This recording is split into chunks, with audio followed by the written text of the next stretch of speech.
Hello दोस्तों, नमस्कार। मैं अपने यूट्यूब चैनल में आप सभी का स्वागत करती हूँ। सोहर गीत अच्छा लगेगा तो लाइक कीजिएगा, नए हैं मेरे चैनल पर तो सब्सक्राइब कीजिएगा और कमेंट में बताइएगा कैसा लगा मेरा गीत।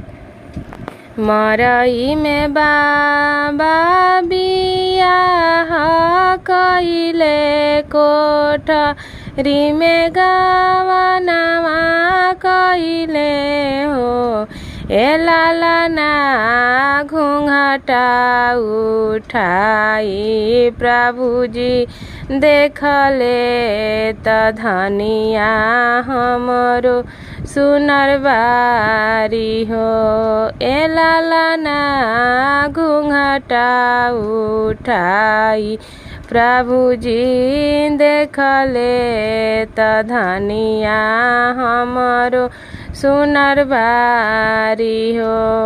जानी करी है धनिया आंगन घरवा जानी बरतनिया मजिहा हो, ए लाला ना जानी करी राम केरा सोइया चुनरिया तोहरो बाची जाई है हो, ए लाला ना जानी करी राम केरा सोइया चुनरिया तोहरो बाची जाई है हो।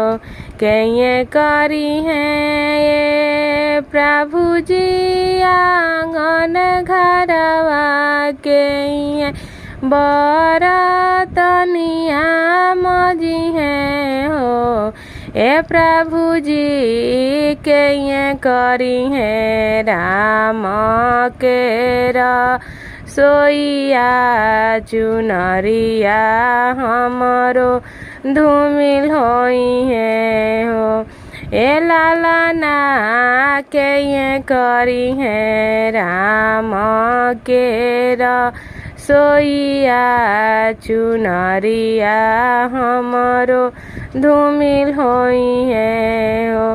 आमा करी है धनिया आंगन घरवा दीदी बरतनिया मजी है हो, ए धनिया भाभी करी है राम केरा सोइया चुनरिया तोहरो बाची जाई है हो, ए धनिया भाभी करी है राम केरा सोइया चुनरिया तोहरो बाची जाई है हो।